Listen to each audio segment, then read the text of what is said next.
Ang mensaheng ito ay bilang isang Pilipino na naninirahan sa ibang bansa. Ang mensaheng ito ay para sa Pilipinas, sa mga nakaupo sa kasalukuyang nakaupo sa gobyerno, sa Senate, sa Congress. Please, maawa naman kayo sa mga taong bayan. Bakit hindi kayo makontento sa mga sweldo nyo na malalaki naman, sa mga yaman na mayroon na kayo? Ninanakawan nyo pa yung kaban ng bayan para saan? Ha? Grabe kayo, pinapakain nyo yung pamilya nyo nang galing sa mga nakaw na yan. Paano aasenso ang bansang Pilipinas kung ang ginagawa nyo naman ay puro pagnanakaw? Sa totoo lang, hindi kami natutuwa sa inyong pinaggagawa nyo maggrupo ng DDS. To mention ha, grupo ng DDS. Sa totoo lang. Pinagtutulong-tulungan nyo ang grupo ng Marcos na wala naman silang ginagawang masama. Okay? Ginagawa nyo lahat ng paraan para masira ang Marcos administration. Ang linis-linis ng ng ebidensya kung gaano kayo mangurakot magnakaw. Sa issue ngayon sa Congress at sa Senate, anong ginagawa nyo? Kini-kick out nyo, gusto nyo i-kick out ang mga nakaupo na presidente, nakaupo na namumuno na presidente. Para kayong umupo, para malihis ang investigasyon ng mga ginawa nyo sa mga ninakaw nyo sa pondo ng bayan. Mahiya naman kayo. Dahil kami mismo nahihiya sa mga pinaggagawa nyo. Kayo ba ay may takot sa Diyos? Sino pa, baka naman, hindi ko alam kung anong Diyos ang meron kayo, kaya pala ganyan yung mga inaasal ninyo. Grabe kayo, hindi ko talaga ma-imagine ng mga pinaggagawa nyo yan. Gagawin nyo lahat para siraan ng Marcos at kayo na naman, yung grupo na naman ni Duterte ang makaupo. Para ano, lalong ilubog ang Pilipinas sa utang. Pilit ng Marcos na inaahon ng Pilipinas. Okay? Pero anong ginagawa nyo? Pilit nyo siyang hinahatak pababa. At ang nagsasuffer, mga mamamayang Pilipino. At isa na ako doon dahil I'm still a Filipino. Okay? Ay, grabe kayo. Nakakasakit kayo sa ulo talaga. Masakit kayo sa ulong tignan talaga pag nandiyan kayong nandiyan kayo sa Senate na itong issue na to. Grabe. Deny to death pa kayo sa mga pinaggagawa nyo. Ang dami na ngang ebidensya. Okay? Yung mga insert na yan, sinadya nyo na lahat yan para at the end, isisi nyo kay Marcos ang pagbagsak ng Pilipinas. Na kung tutuusin ha, yung mga pangyayaring yung mga flood control na yan ay nangyari na bago pa man umupo ang administration ng Marcos. Okay? Ginawa nyo na yan lahat. Nangyari na yan lahat. Okay? Grabe. Ngayon lang kayo na booking. Tapos, ang isinisisi nyo lahat pa yan kay Marcos. Sa administration ng Marcos. Hello! Hello, hello, hello! Grabe talaga kayo. Ang kakapal ng mga pagmumukha nyo talaga, sa totoo lang. Lahat ng tao gustong maglabas ng sama ng loob sa mga pinagagagawa nyo. Ha? Yung iba sa inyo, nakalapasok na ng kulungan, nakalabas, gagawa pa rin kayo ng ganong gawain na naman. Ano na? Ako Pilipino pa rin ako I'm still a Filipino and I still have the right na magsalita sa mga pinaggagawa nyo. Okay? Grabe kayo.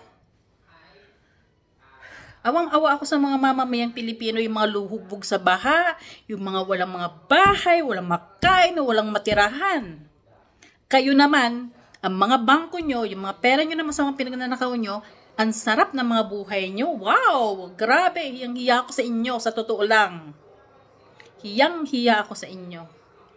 Ang kakapal ng mga mukha nyo. Hindi nyo na, nadadaanan nyo naman yung mga taong naghihirap. Nandyan lang din kayo sa Pilipinas. Ha?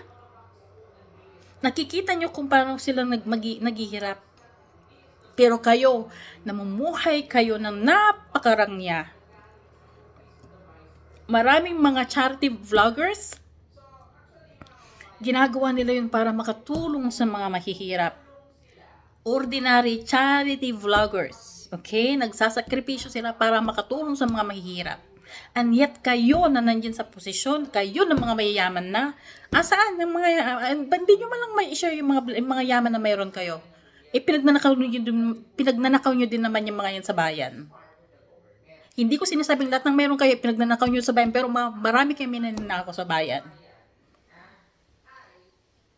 Grabe. Grabe kayo. Grabe. Alam nyo ba, yung mga yaman nyo na yan, tingin nyo madadala nyo yan sa impyerno na mapupuntahan nyo? Tingin nyo madadala nyo yung mga yan? Hindi.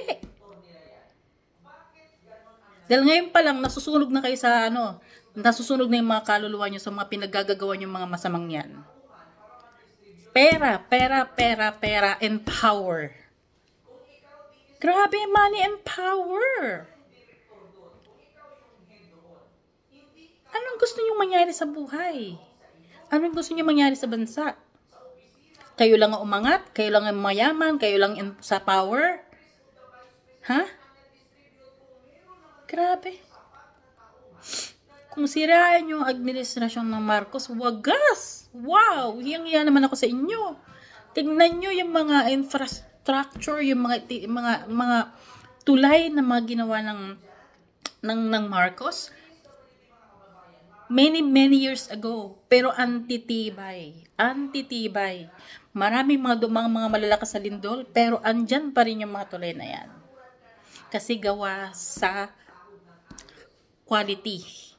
Okay? Hindi katulad nyo, nagagawin nyo, paghati-hatian nyo yung pondo sa flood control, and then magkano na lang matira, and then titiprin nyo pa yung materyales. So, pag nagsira na naman yan siya, nasira yung mga ginawa nyong mga low quality na trabaho na yan, so, mag-release na naman na another pondo. So, hati-hatiin nyo na naman, di ba? O, yun, tumataginting na naman na pera mga porsyento nyo.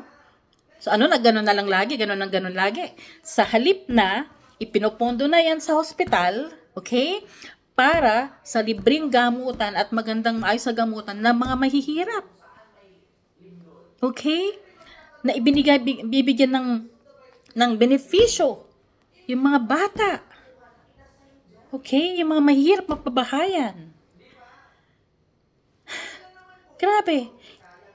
Sobrang nakakasama ng loob yung mga pinagagagawan nyo. Sa totoo lang. Grabe.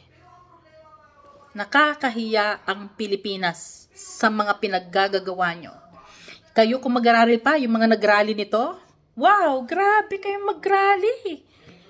Nanira kayo ng mga establishmento. Ganyan ba kayo talaga kabastos? Ha? Ganyan kayo kabastos? Wala kayong mga utak? Pwede naman kayo mag-rally ng maayos na ipaglaban nyo lang kung ano, sabihin nyo lang yung mensahe nyo.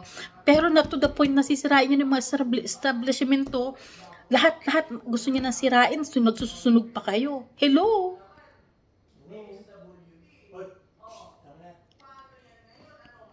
Ganyan ba talaga kayo mga kabobo, ha? Sorry for my word, but ganyan ba talaga kayo kabobo, ha?